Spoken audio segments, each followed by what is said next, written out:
In this room, we also have Brother Latif.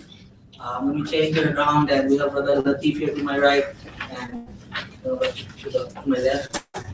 So let's see.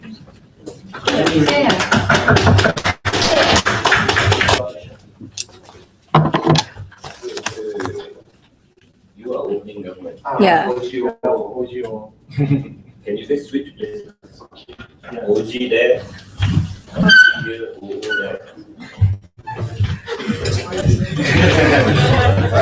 You see it? Is it a complimentary channel? Now it feels like.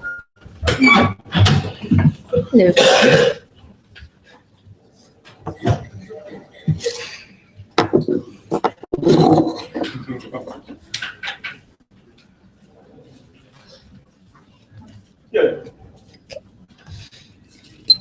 The GST, also known as value-added tax in many other countries across the world, is a multi-staged consumption tax implemented on every stage of the production of any item, not any item, a lot of items in the nation, right from the supplier up the product up the retailer stage to implement GST, and the cost is incurred onto the end product.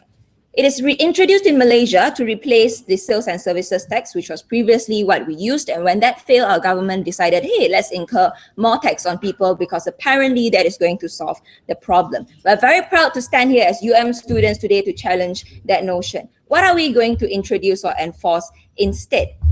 We would rather have better mechanisms and enforcement of this of the system of income tax collection, which means that the problem of very little people, a lot of people refusing to pay their income tax should be fixed instead, right? In status quo, only 20% of people who should be paying tax are paying it, which is why there's a problem with collection of revenue. No, thank you. What do we want to fix? We will want better law enforcement. We want, if we have to, we will have incur higher tax on corporations, on the rich people, for example. We just don't think that a blanket policy of taxing everyone that is spending on the street is a fair policy. Opening. Your biggest problem is essentially that the rich are able to put their money in companies in a legitimate legal manner, and not that they're running away from income tax. Malaysia's income tax is very effective. No.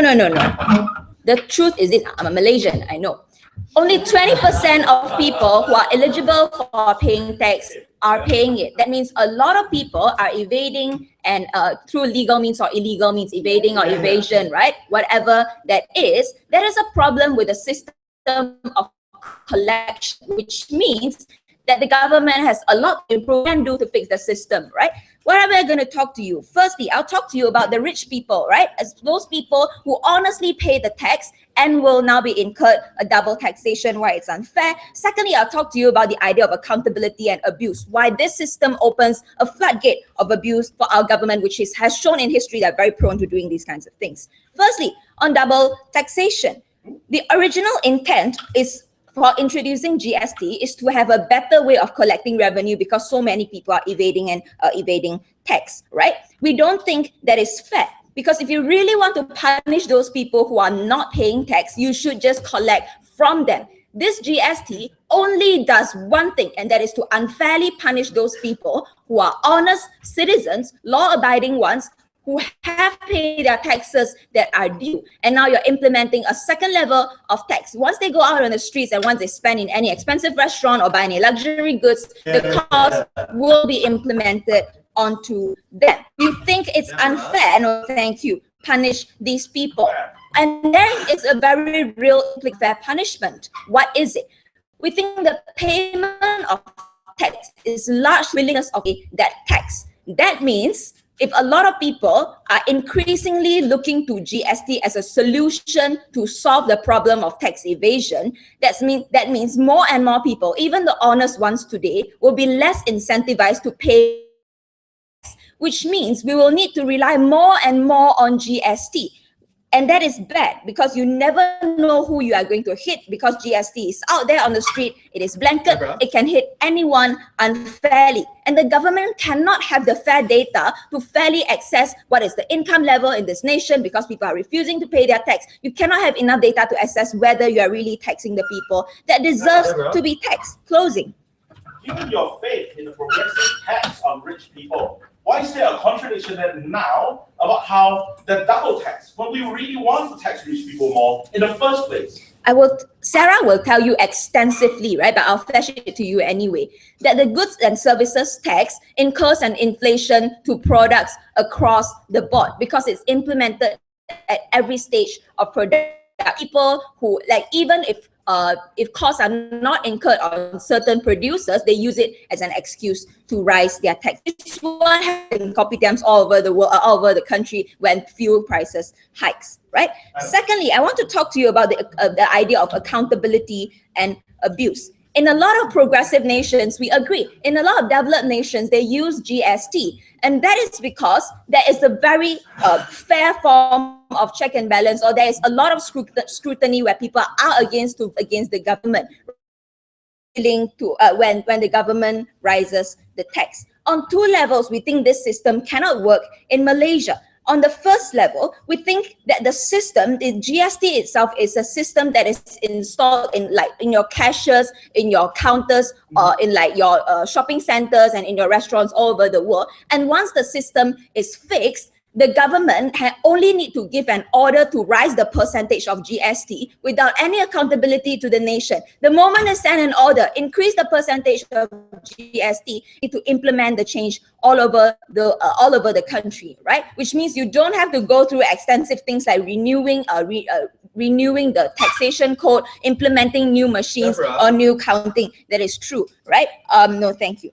Which means when it's so easy for you to just rise your GST rates, it has less incentive now for the government, no thank you, to fix the financial position of the nation. There is no thank you, right? For example, when we used our sales and services tax, it was a similar concept, right, to tax the rich, but that didn't work. And what did the government do? We easily turned to GST, right, which is a rise and increment in percentage. When SST was only 4%, it is now 6 to 10%. And that is a bad thing, because there's always an easy way out for us to not fix our financial problems, not fix our tax codes. And the second level is that there's no incentive, or in fact lesser incentive, for us to fix the current taxation system, because there is an easy way out. We can very easily collect revenue from GST, and people are going to spend anyway. And because people will spend anyway, there's always a safe form of revenue for the government. So it's good. If opposition is going to argue, yes, it's going to bring revenue to government, we agree. But the problem is this: is that collection of revenue fair? Does it target the correct group of people? Does it really give us fair assessment of what is right and what is wrong? When there's no incentive for us to fix the current system, when it's so easy to turn to GST and not fix the current taxation of income tax, right? We think that is a huge problem, and we're extremely proud to propose.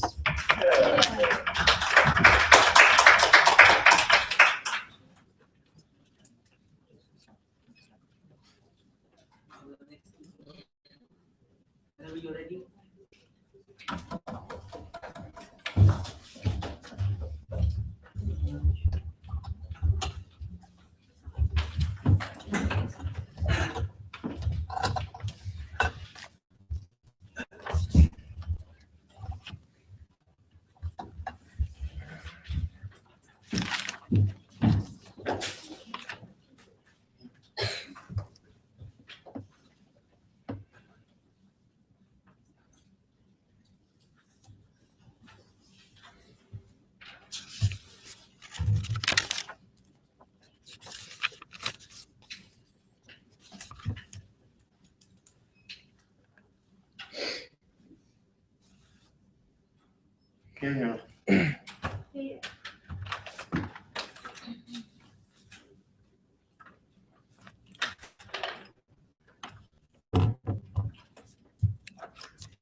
Ladies and gentlemen, we both are not Malaysians, but fortunately in this case, we know more. right? See, here's the case, right? They came here and talked about two things. Firstly, rich people, they don't pay taxes. Secondly, there is a problem in the tax collection system, right? We think fixing the tax collection system, if it's problematic, we don't need an incentive because there is a problem within it. It can be an incentive for the government, and it's not mutually exclusive. We can work on that anyway. But under your paradigm, the problem of rich people trying to manipulating the system is going to be there. Even in United States of America, when they have tax laws which cannot fit into 5 books, still there are rich people and companies who run away from taxes, right? The possibility is there. You are not going to stop it. Under our paradigm, we ensure that there is a way to get the money that those people to owe us. Those 1% rich people who owe us, ladies and gentlemen, that's something that we deserve. That's the money that we need, and that's the money that poor people need to provide welfare for them. I'm going to argue this debate on 2 levels for you. Firstly, I'm going to talk to you about what happens exactly to rich people, and secondly, I'm going to talk to you about what happens to poor people and why this is necessary. Before that, few rebuttals. Firstly, the idea of we are going to now enforce more laws, right? See, it's unfair. They cannot just ambiguously come here and explain a problem, and the solution to that problem is we are going to fix the law. We don't know what is the problem, and we don't know if your solution is going to solve that particular problem. You cannot expect me to come here and ambiguously attack your ambiguous concept because you don't have a concept to be rebutted eventually at the end of the day, right? But see, a lot of these loopholes that exist, they are there for legitimate reasons. For example, if you're a businessman and you have actually had some business losses eventually at the end of the day, a lot of people use that as a loophole, as a tax loophole. But that doesn't mean 100% of people are going to use that as a loophole, right? There are some legitimate cases. So even if you want to abolish all those particular things, there are going to be people who actually run business losses who are going to be harmed eventually. There is a tangible harm to the people who legitimately use the laws and use the rules. So you cannot just change the rules or say we are going to change the rules eventually at the end of the day. Well, let's look at this idea that now suddenly the government or the producers are going to raise the prices. We don't think so, right? Because when it comes, for example, to your supplies and the raw materials that you get, there are already subsidies, right? We don't tax something that we have already subsidized because we subsidize it for a reason, to ensure that you get the lower price, because we think the industry needs it to run. There is an incentive for the government. So the subsidy materials, which are raw materials, and the supplements for the factories are not going to be taxed at the end of the day. What is tax? The product that receives to the people who buy it. And it's an increment of 6%. You take away 6% from rich people or from whoever buys your product, and you directly channel that 6% to the government. You have no reason to increase your prices, and we think that's not going to happen. Well, let's look at the idea that now people are the government is mismanaged funds, and now they have a reason to increase taxes. We think that idea is stupid because that can happen under your paradigm as well. If government is going to mismanage funds, they're going to increase your income tax. They're going to increase your sales tax. They can increase any tax if they are so corrupted and if they are so mismanaging your funds. Why would we even pay tax to them, ladies and gentlemen? Well, let's look at the idea that now you are incentivizing taxes, right? Firstly, if your citizens are really responsible citizens and they have altruistic natures and are already paying taxes, they would pay that tax too, right? Because it's only 6%, and if they are really rich and they can afford it, they would do it anyway because they will maintain their standards. And if they are responsible citizens, they will respect the laws, they would do it. But even if that's not going to happen, but even if that's the case, we think all the rich people suddenly are still going to pay taxes. We think there's significant benefits that we get from it, which I'm going to talk to you about. But before that, opening. We agree that rich people who evade tax will now be forced to pay tax. But what about the rich, honest people and the poor who will be affected? Ladies and gentlemen, see, we always do something to ensure that rich people pay taxes so we have more money to invest on the investment and to improve the infrastructure. We think if you pay more taxes, as a rich person, you're eventually going to be benefited because there is more welfare for the general populace of the society. If your employee, if your labor lives in a society that there is sufficient welfare for him provided, then you don't have to provide that welfare because the state is actually capable of providing that welfare for your employee and is capable of providing that welfare for your labor. So it's a less of a concern for you as a rich person to take care of your concerns because the state now is capable of doing so. Well, let's see what exactly happens to rich people. I've already talked to you about a couple of these loopholes that exist, right? See, here's what Moustafa's partner does, right? Here's what he does. He's very rich, right? And he takes the money and he has a huge salary. He takes his salary, but he channels his salary through his company and the corporation account. After a while, he declared depreciation of the value of the money and he declared business loss. So he won't end up paying the income tax that he has to pay, right? But at the end of the day, he makes that money for a reason, to spend that money to maintain his living standard. That's something that's inevitable, and that's something he cannot run away from. That's something that he cannot manipulate. He cannot buy game, then he goes to Louis Vuitton to buy Moustafa a bag, ladies and gentlemen. He has to eventually pay that money. And that's the time that we can ensure these people are paying the money, and that's the time that we can ensure these people are gonna pay that, and we actually get some money that we are entitled to. Well, let's look at what happens to poor people, right? So after we introduced GST, here is what happened. We reduced the income tax for the poor people, right? The minimum money that you get every month, which requires you to pay tax, it used to be 2.6K per month. Now, after we introduced GST, it's 3.2K per month, which means that now we have already removed the burden on the poor people, right? We have removed and we have taxed them less, right? Well, let's look at the poor people and what they actually do and how this would affect them. We think all the necessary goods, for example, rice, for example, all the stuff that poor people consume are already exempted from the GST, right? But more importantly, the goods that the poor people buy at nasi lemak in a mamak is way cheaper than your food that you eat in 20 Romas. So if you buy a nasi lemak, the 6% of 4 ringgit is going to be 50 cents, ladies and gentlemen. But if you go to 20 Romas, the 6% of 100 ringgit is going to be 6 ringgit. So that's a sort of burden that poor people, they don't need to do, because the target of their supplies is something insignificant and they can actually take care of. Now we are reducing the income tax, so they actually have the capability to do so. But their lifestyle, they usually use all these exempted products to cook at home or do whatever they want to do. But eventually, we think under our paradigm, we ensure that we have more assured money to provide them welfare, to provide them an environment which is prone to live, to be more respected, ladies and gentlemen, to give them more handouts to go buy books before every single election. We are very proud to oppose. Yeah.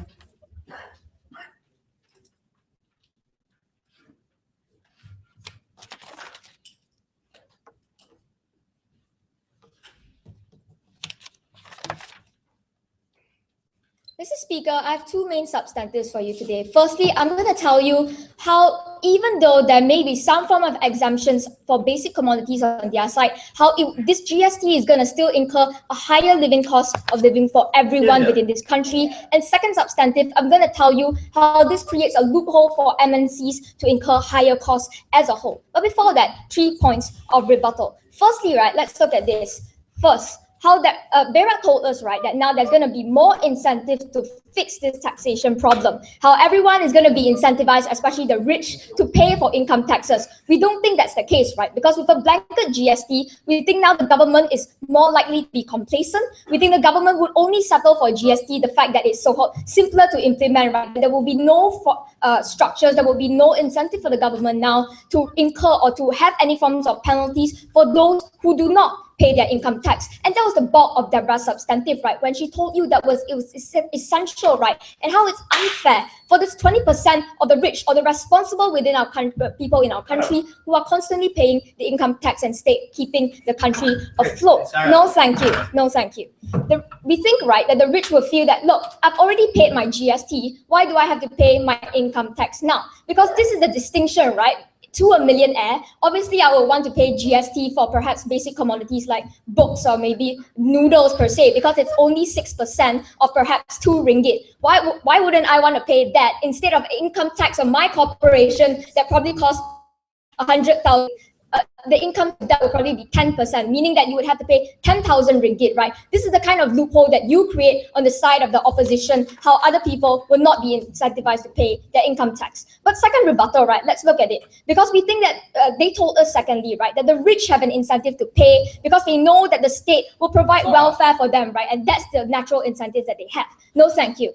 But this is assuming that the rich believe that the state will be able to dispense and distribute the money equally and responsibly, right? We think that this is an assumption on your side. We think there is no form of accountability in this sense either, that the state will be able to then reintroduce this form of fairness to the people who are already paying this form of taxation. Last rebuttal. They told us that this is a better form of protection for the poor. But several responses to that, right? Because firstly, you're going to incur a multiplier effect as a whole, right? How manufacturers and retailers would still incur the GST as a whole, and how this will ripple down and trickle down towards the overall sales price that customers would now have to pay. And that's the problem that the GST costs. No, thank you. Let's go into my substantives, right? Firstly, I'm going to tell you how, in the light of all these exemptions they're trying to talk about for basic commodities, how you would still have an increase in the living costs. Firstly, right, we think that the government promised, right, to protect lower brackets in society through zero-rated goods and exempted goods, covering things like perhaps coffee, bread, noodles, newspapers as a whole. However, this is the clincher for today's debate, right, that corporations are not exempted from this form of tax alleviation. What are the harms of this? Number one, you create a multiplier effect. That means starting from your farmers who are handling the harvest of crops and wheats, that is 6% on itself. How the bakers like Gardenia or Massimo would then have to pay another 6%, and how wholesalers and retailers would now have to pay another 6% for that, accumulating right to an overall sale. No, read up the GST properly, sit down. How this would incur, right, a total cost of an additional cost towards the consumers on the ground, and we think that this is the greatest harm for today's debate. Second harm, how this is a form of a political gimmick. Mr. Speaker, you need to realize, right, that we think that this is a way for the reigning government as well to show that it's somehow actively protecting the citizens when it is actually not. Because in the current Malaysian budget in 2015, our Prime Minister, Datuk Najib, said that this new GST was a means of reducing tax burden on the rakyat, right, our people, by reducing the income tax by 1 to 3%. But what is the real cost of this, right? Because in the end, we think right, the translation of this reduction in income tax would not be substantial anyway. Because in the end, you would still be paying for goods, a GST through basic commodities that I talked about anyway. We think this is merely another way of gaining new voter confidence, especially in rural areas who are mainly the swing voters for your elections, right? We think after April 2015, and that's when the implementation of GST starts, we think the government can simply incur a higher price hike again for petroleum or whatever commodity they deem fit. And we think this becomes redundant at the end of the day. But before that, yes, sir. If the government is so vicious and manipulative, why would we pay them tax? Why don't we just protest and revolt? That's an interesting suggestion, actually. But what this debate, Mr. Speaker, let's not get distracted, is about what's best for the rakyat, what's best for our people, and how do we best protect those denominations? How do we first protect the people who are already responsible in paying their income tax? How do we best protect the rights of the minorities as well, who would now still have to be incurred additional charges, right? Because you need to understand that a family of 10 would still be charged the most based on basic consumptions that you are talking about and that you don't protect at the end. No, thank you, I've already taken one. Second, substantive, right? We think that this will further create a loophole for MNCs to incur higher costs as a whole. In 2008, Mr. Speaker, there was a price hike for RON 95 petroleum that allowed businesses, allowed bakers, hawkers, and boutiques to increase prices. How so? Because this was an excuse, right, that transportation costs have now increased. That was only for RON 95. Imagine now with GST, where you are taxed for not only petroleum in that sense, you're also taxed for books, you are taxed for basic commodities, for wood, for metal, be it. If you are a construction site owner, then all these costs will be incurred on your initial goods, and how now this would translate to citizens, how now this would translate to the rakyat. Mr. Speaker, we think that this is an easy excuse for MNCs and corporations to then incur higher costs across the board, right, irregardless, and how the citizens will now be the victim at the end of the debate. Mr. Speaker, what have we told you on the side of the opening opposition? We told you, number one, we told you, right, in essence, how this GST would be redundant in safeguarding the people that they say they want to protect the most, the lower income brackets. Secondly, we told you how there would be no incentive now for the government to collect income tax because of this blanket policy of GST, how millionaires and higher corporations would have no incentive then to pay this tax because of the double taxation that Deborah talked about. And lastly, because we think that this is a form of loophole for MNCs to incur a higher cost, a higher living cost for everyone, we're very proud to protect the rakyat. Thank you.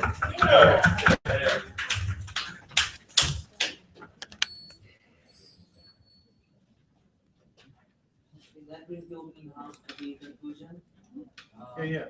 Now for the closing, now for the final speaker of the opening house, bring the opening house to conclusion. Moustafa.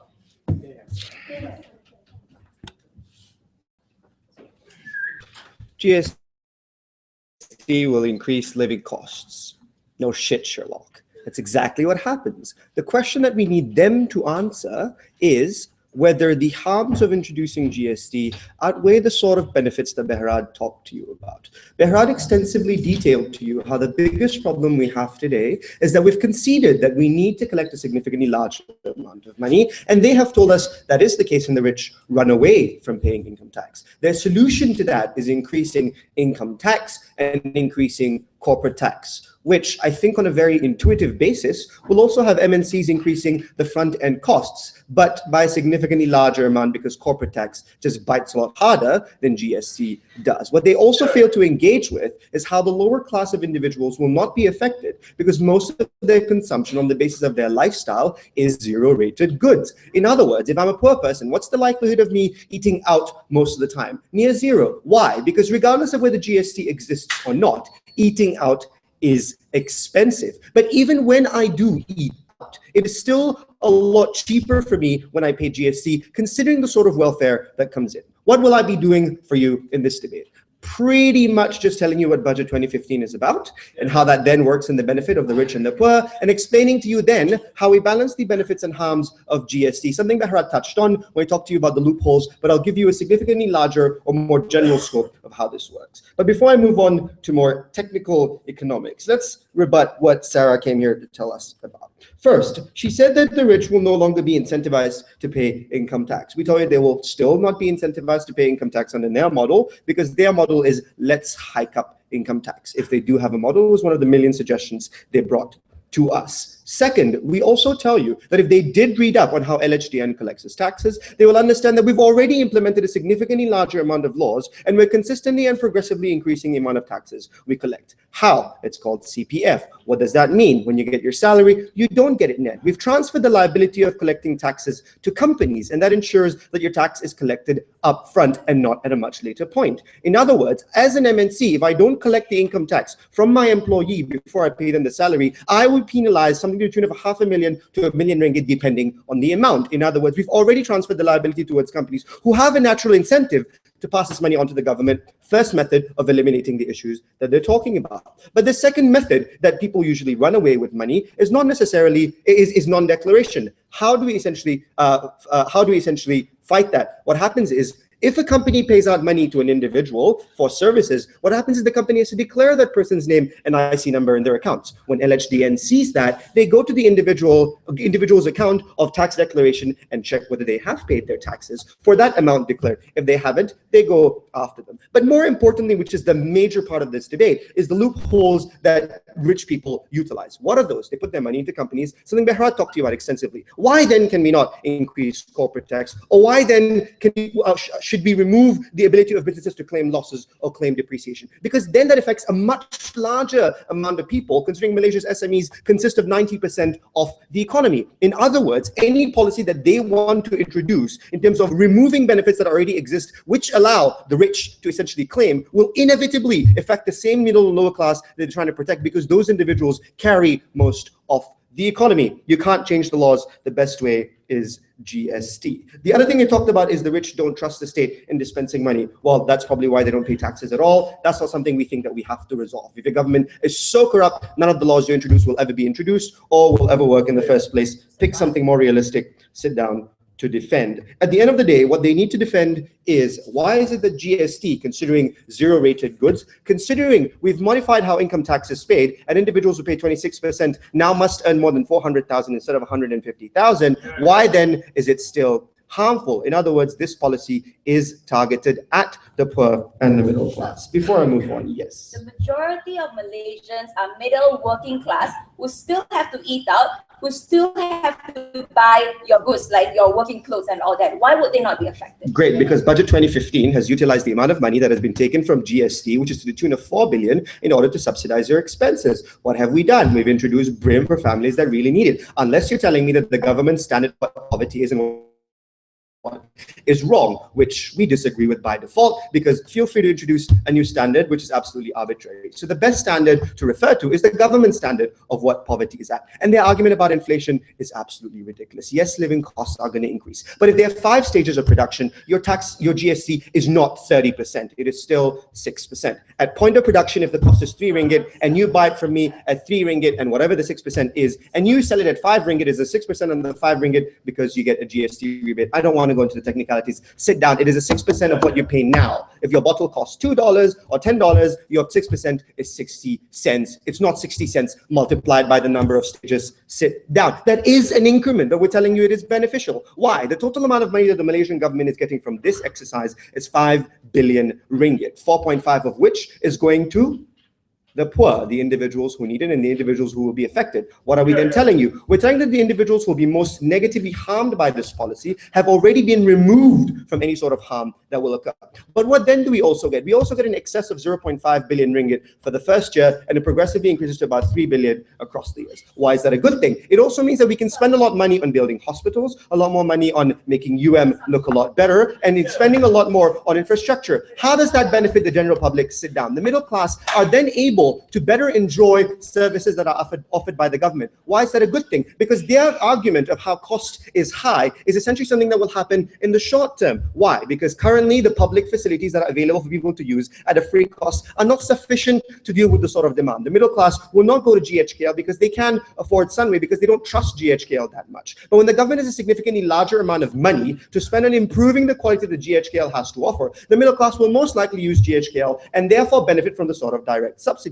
So what we're essentially doing is we're increasing the scope of the ability of the middle class to benefit. But why won't the rich abuse GHKL? Because, well, the rich love going to Prince Court because they can afford to pay for it. That 6% won't make a difference. Their argument from closing might be, well, the rich will run away. No, they won't, because every other place that the rich would like to go to, like Singapore, already has GST. And SST, the difference between SST and GST is that SST only tax certain products. At the end of the day, what we must understand is that GST will only affect luxury and excessive spending, not basic spending. Even though there is a short-term harm of an increment of living costs, and maybe people will stop spending in the short term, we think that is a shock effect. But individuals will not compromise their lifestyle as long as they can afford it. And I've explained to you why they can afford it. It will be a short-term dip, but in the long term, spendings will stabilize and the economy will essentially be a lot better because the government will have so much more money to help people study in UN.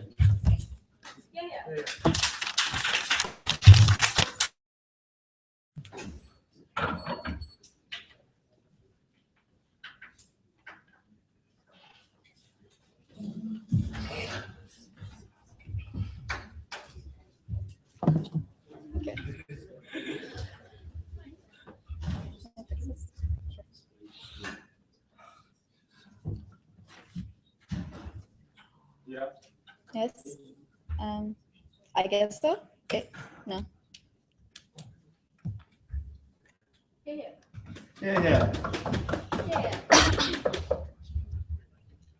Sure.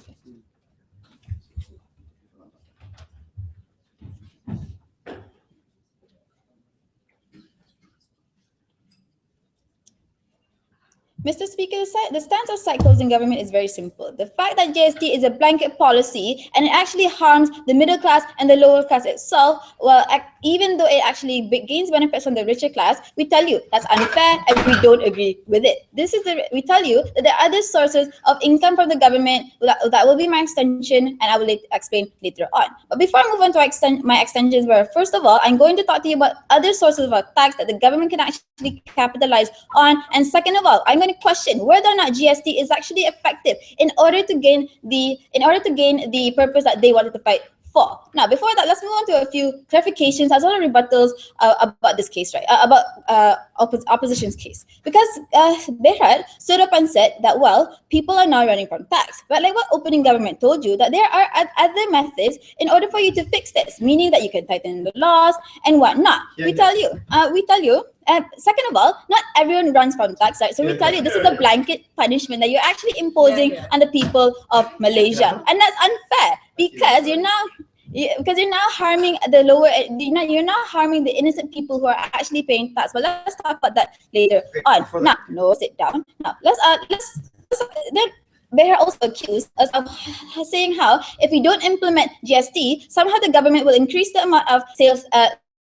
That's not mutually exclusive, right? That meaning that government can also increase the amount of GST from, for instance, from 6% up to 10%, or it even can go up higher, right? So we tell you that's not mutually exclusive. But now let's look at the few rebuttals for the arguments. First of all, Behrad said this. Now somehow, when you have GST, people will not want to pay tax.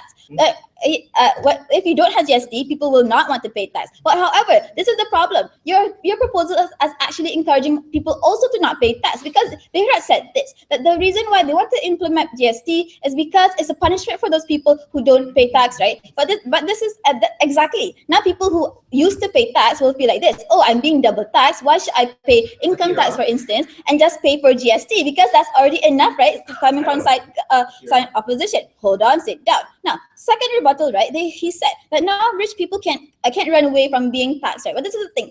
They failed to explain to you about tax credits. For instance, if a business were actually to produce input goods, these people are actually allowed to claim from the government that 6% that they were actually taxed in the beginning, right? So actually these businesses do not actually have to pay tax in the first place. So they aren't even paying anything. The one who is incurring the 6% in the end of the day is the consumers. Yeah. And exactly, that's not something that we want, because the businesses don't actually lose out on anything in any way. Sit down. Let's talk about the third thing, right? When he wanted to talk to you about how poor people will now have more welfare because suddenly how the government will have more money in order to provide this. But we tell you that's also not mutually exclusive. Let's move on to Moustafa's speech. But before that, sit down, Moustafa.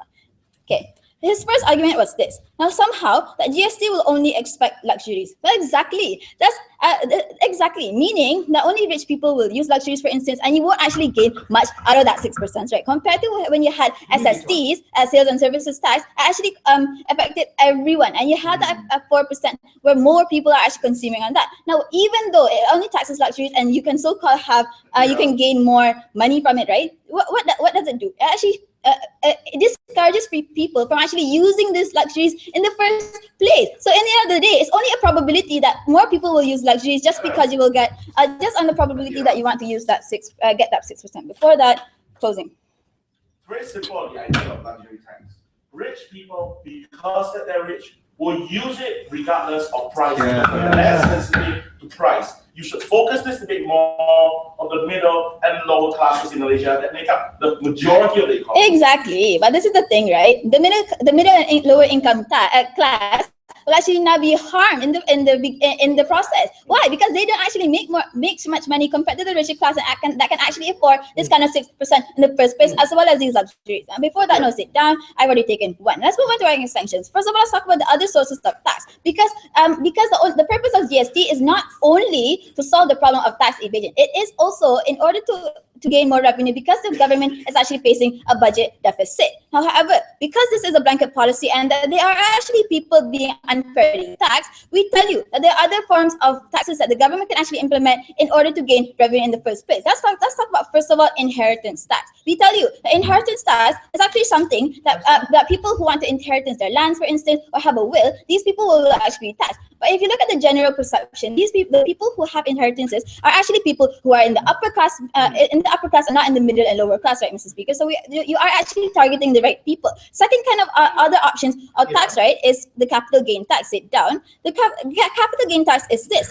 You impose a tax on bonds and shares, for instance, and these kind of things are also something that are played by the upper class, right? So, Mr. Speaker, we tell you are still targeting the richer class, the upper class, which you also want to target, but you are not harming the middle and lower class. You are actually targeting these kind of taxes towards a certain part of society that deserve to be taxed and not unfairly taxed, right? Sit down.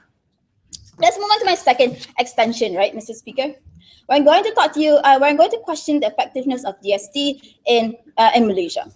First of all, because no one wanted to tell you about the real principles the real principles of GST. Sit down. First of all, it's actually an opt-out system, right, Mr. Speaker, because it's based on registration, meaning that not all businesses actually have to forego this kind of process, this system, meaning that only companies that have annual sale of minimum 500,000, only these kind of companies have to be registered in the first place. Yes, exactly. But we tell you that these companies won't lose out. The majority of these companies won't lose out because they have these kind of things like tax credit, where they don't have to pay 6% in the other day because they can actually claim it from state government. But because it's an opt-out system, right, Mr. Speaker, for companies that are below 500,000, we tell you that you're actually losing out on more income of this tax in the first place. Now let's talk about the second thing of GST, right? We tell you because it's limited to certain companies. Companies like SMEs, for instance, will not be able to gain these kind of benefits because they don't have that, first of all, the obligation to register, and second of all, even if they register, it isn't necessarily that they will actually gain the benefits of GST in the first place, because now they will have to change the systems of the companies, for instance, in order to lower their costs or increase their taxes. What have I told you today? I've told you that your solution of GST is not necessarily the solution to the problem right now. You have things like stricter laws as well as other sources of tax in order to solve the problem that we have at stake. Second of all, I've talked to you about how GST is not really effective, right? Because you're only affecting, you're harming the SMEs as well as the middle and lower class, and you're just giving more benefits to MNCs as well as the upper class in the first place. With that, we beg to propose. Yeah.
Mr. Speaker, the Malaysian economy, being stuck in the middle income trap, has only two choices with regards to reducing its deficit, assuming that we all agree that reducing its deficit is its important priority. Two, number one, we have people to foot the cost, the people in the country to foot the cost. That means that largely the middle class, because they make up the broader base of society. Or second, we flog cash cows, and we flog cash cows that already exist, like Petronas, and relying and being overly dependent on natural resources to make up that deficit. We think there are trade-offs, Mr. Speaker, that are absolutely unsustainable if we do away with GST and rely instead on taxing the rich and flogging our cash cows to death, Mr. Speaker. And that is where the unique contribution from closing opposition is going to come in. Firstly, I'll tell you why the dependency on current revenue streams like Petronas, which provides the bulk of revenue that funds the budget 2015, is incredibly unhealthy, and it's akin to killing and slaying the golden goose that lays the eggs that keeps the economy going, right? I know that's what you like. Sit down. Second, I'll tell you why this creates a better government business culture with regards to creating transparency, especially within SMEs and also companies. I'll tell you why also that the mechanism to implement the GST, Mr. Speaker, is a mechanism that ultimately also helps solve the issues of individuals running away and not paying for tax, because the system of that implementation requires companies to register at every single level a black and white proof of what their revenue streams are. We think that is the same system that can deal with the problems that they talked about also in their speech. But before that, I'll look at a little bit of what closing government talked about, right? Because they had two parts to their speech. First was the idea of taxing the rich to multiple avenues. The problem is this: given the rich are of a smaller demographic in the Malaysian society, to make up the budget deficit, you need to tax them. You need to tax them severely much more to make up the deficit, as opposed to alternative of taxing the middle class, which is a broad means. Targeting the rich will involve trade-offs like driving away investors and creating an unhealthy climate to do business. Especially in today's day and age, when we are losing out to Vietnam, we are losing out to Indonesia, we simply cannot afford to slay another cash cow that is the rich and that is the good environments to do business. We cannot afford that trade-off. Unfortunately, Mr. Speaker, it is only the middle class that can sustainably be relied upon to close that budget deficit. Now, I'll tell you why that's ultimately fair for the middle class to do this as well. Secondly, she told you of how there exists an opt-out system for SMEs. First of all, we think that's factually wrong, right? Companies need a trade license to operate, and GST would tax anyone that has the trade license to operate. So even if you're an SME, we think you will also contribute and be part of the GST system. But even if we assume that SMEs are excluded, doesn't that make it far easier for SMEs to do business because they're excluded from the system, right? We don't think that extension is gonna be valuable in this debate. Let's talk about what's going to be the better part of this debate. My extension. First argumentation: why dependency on current revenue streams are ultimately unhealthy. But before that, I'll take one from opening. How is it considered flogging cash cows when 80% of corporations get scot-free from your income tax? Yeah, I will tell you why this particular mechanism also solves that in my second extension, right? Wasted POI, too bad. First, why dependency on current revenue streams are ultimately unhealthy. Number one, we recognize that Petronas is an important element, important cash cow for Malaysia. More than 50% of our budget streams come from what we do from Petronas and the tax on oil revenue. But recognize that it is unsustainable because why? Given we recognize peak oil, we think there's a finite ability of Petronas to continue funding us into the future, right? We think what we do when we continuously do that is that we hamstrung Petronas in its ability to expand further into other parts of the world, right? Recognizing a high cost of expansion with regards to infrastructure, right? We think that it's far better to take off that pressure on Petronas and allow them to expand further, and using the money to create sovereign wealth funds, the same way which Scandinavian countries have done with regards to supporting a bigger welfare state. We think it's better, right? But the alternative of flogging the cash cow is what happened in Venezuela, what happens in a lot of South American countries. The dependency of natural resources and oil is incredibly harmful because it distorts the calculus of long-term sustainability and in terms of flogging the cash cow, getting the money now. And it's going to be harmful, right? Second argumentation: why does this create a better government business climate in terms of transparency? Recognize that opening government talked about the issues with regards to the collection of tax. Why the GST mechanism is unique is because it needs to examine the process by which you collect, every single process, right, from production to manufacturing to the retail, right? So in every single process, there needs to be an examination of your cash flow, examination of where you're spending your money on. Therefore, it makes it a lot more difficult for companies to evade the tax that they're supposed to pay for, right? We think if the GST system is to be implemented perfectly, it's possible for companies and also individuals to evade paying other forms of taxation because it works hand in hand. Why is it also good? Why is this also good, Mr. Speaker? We think because ultimately with the implementation of the Anti-Profiteering Act, right? I think it's important to recognize that that improved accountability means lower tax frauds, and it facilitates anti-profiteering act, and it reduces dishonest practices in business, Mr. Speaker. It is incredibly important to recognize. But lastly, Mr. Speaker, what is better for the economy, for the government and economy leadership? Number one, recognizing the big chunk of Malaysian economy is SMEs. We think that now the government has the information of how they operate, they can plan better with regards to the economies, they can create better efficiency by which they know where the money comes from, they know which GSEs are efficient, they know which parts of the particular industry are failing and need to, where to redirect those resources, right? We think that's incredibly better for improving government relationships, especially in GLCs, and also to improve creating better environments to do business with, Speaker. We think at the end of the day, the middle class are the only ones who can support this. And we think it's fair because they'll also enjoy the benefits of welfare, benefits of good public healthcare also, which are all benefits that opening up told you would happen with the GST. For all those reasons, we are very proud to oppose. Yeah.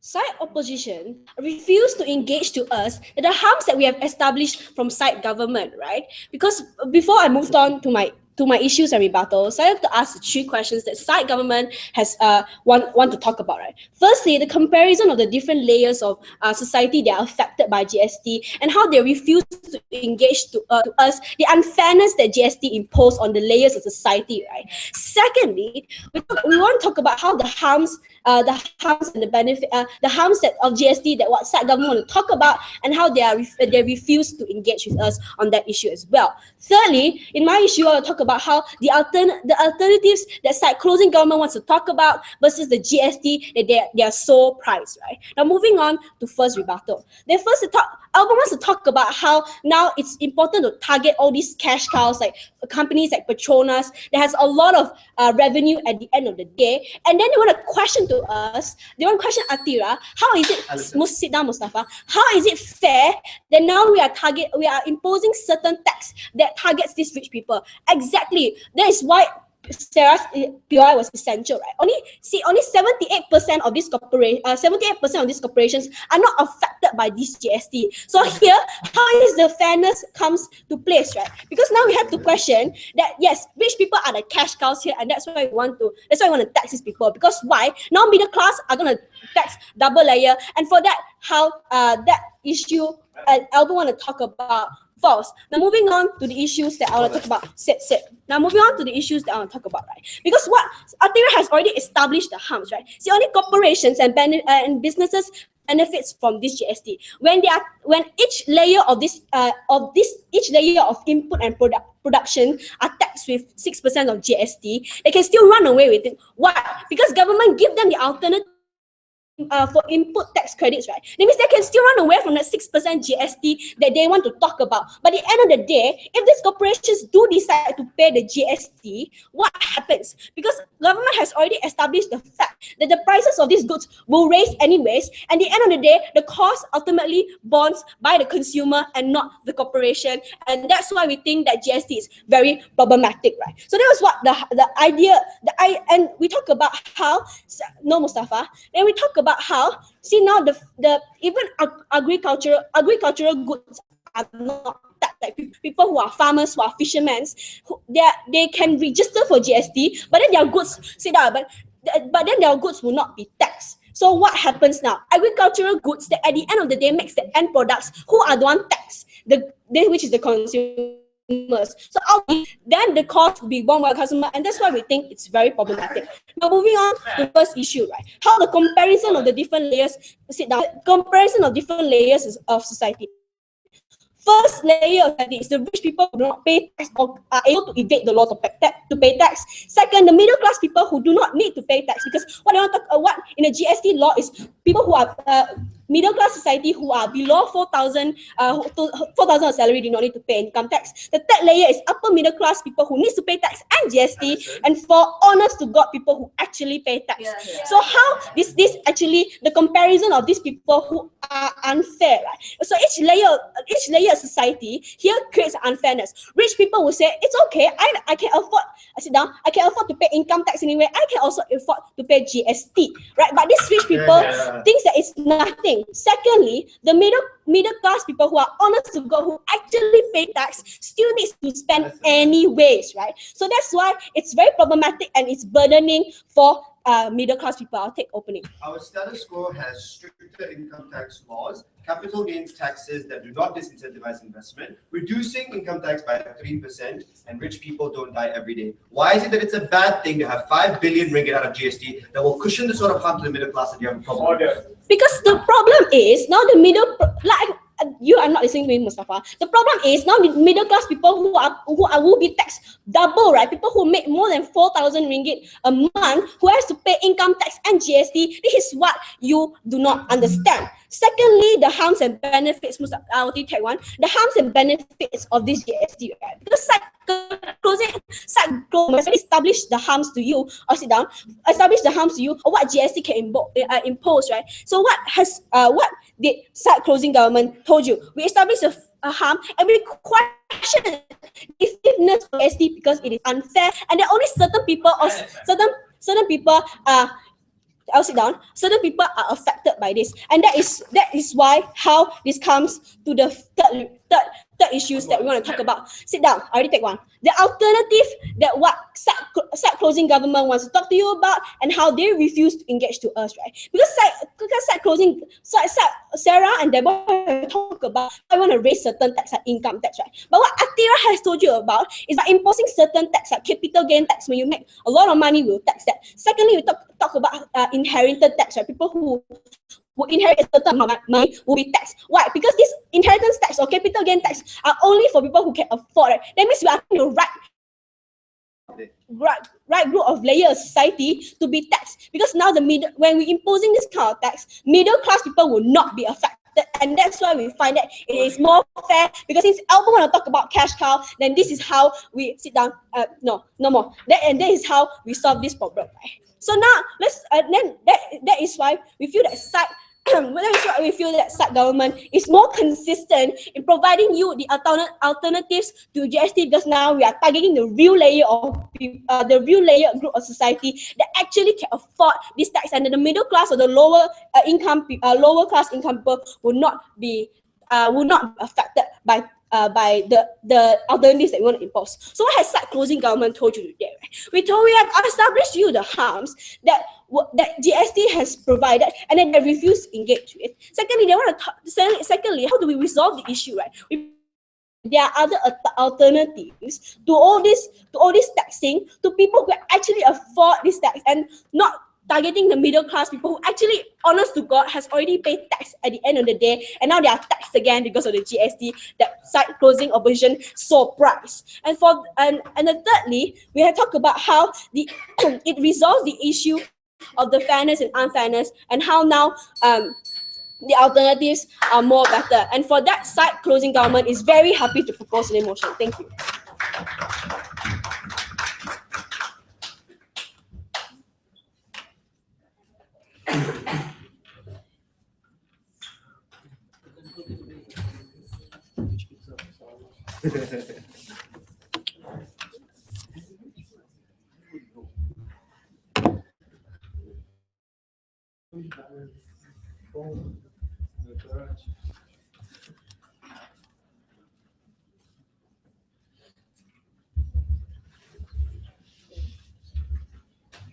Testing. Mr. Speaker, you would think that after round 5, UM is going to buff up on economics. Apparently not. So here's how we look at the debate today. What I'm going to do for you here are 3 things. One, I'm going to tell you what are the conclusions that you can draw from this analysis of tax evasion. Secondly, I'm going to talk to you about the implications that GST has on towards the middle class and the poor compared to the current SST system that we have in play.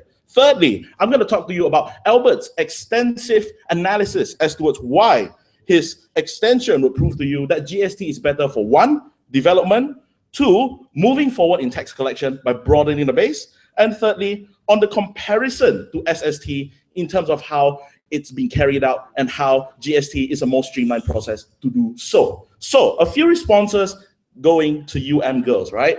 First of all, they talked about this very gray idea on how is it that there's going to be political gimmicks involved in the implementation of GST. No, we don't think that it is a problem of how is it that they want to use timing as a way to gain more votes. It is rather, though we know it's true, but rather it is because that they want to analyze the market further and to try to create more dampening tools towards the middle class and the poor class, which we could all agree are the people who stand to get affected most, considering of the nature of the economy that both sides here have talked about, how we are ruled by SME majority, right? So that's one. Secondly, the biggest argument seems to come from this multiplier effect as to how is it that businesses now, because of this implementation of GST, that they would be rather be shunned away and they would not want to engage, right? We don't think so, because one, Albert has told you that so long as you have a trade license, you're taxed. But more importantly, is that we see the multiplier effect would be on the converse. Why is that so?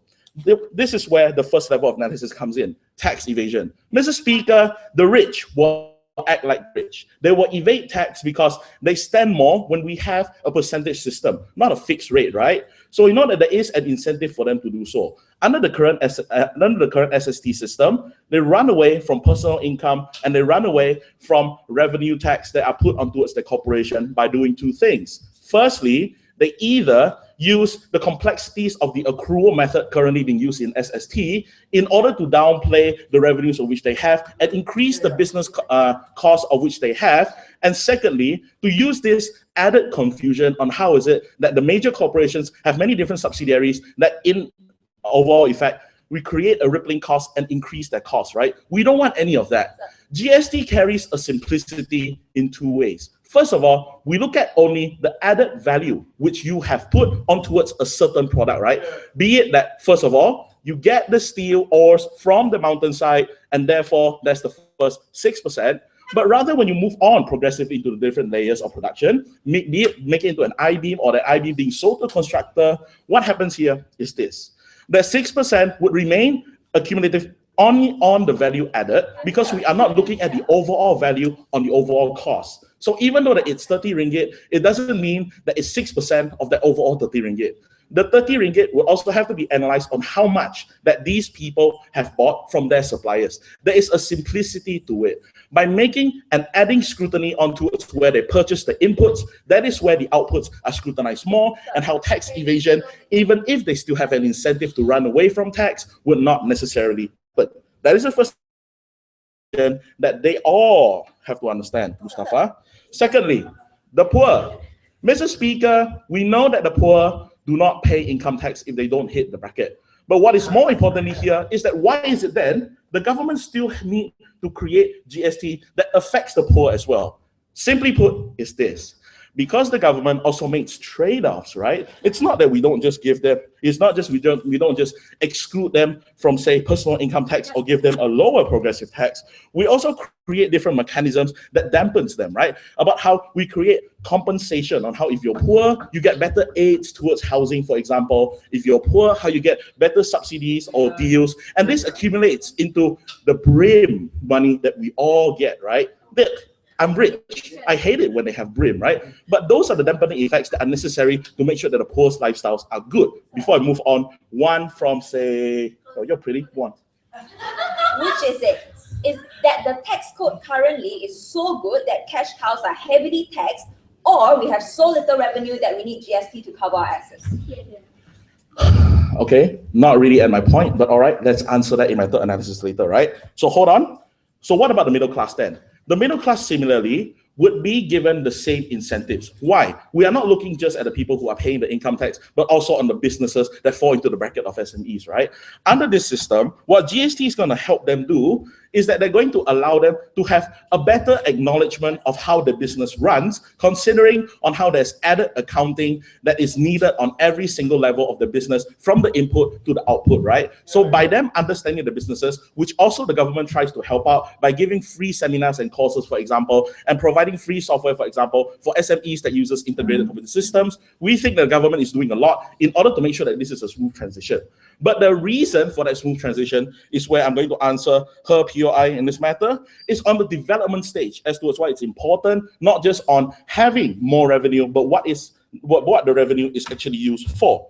Development happens on two levels. One, when you have a broader level, it means that the government simply has to have more knowledge on towards the different aspects of the industry.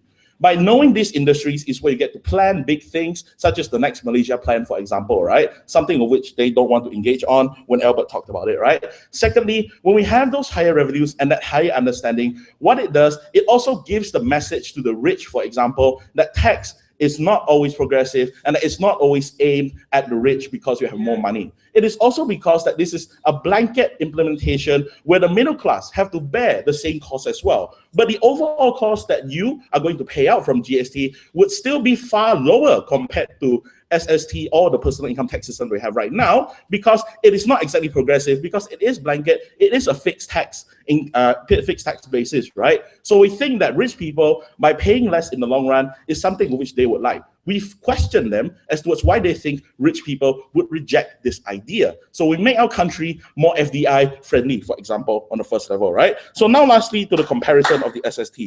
It is streamlined, it is efficient. True, you have 5 levels of scrutiny that you need to put onto your company, but compared to what Moustafa said on the 5 books of accounting, we feel that this is a far simpler system, effective for not just our companies, but also for the country in the long run. Where's the engagement to Albert from that aspect? We don't see any. Thank you.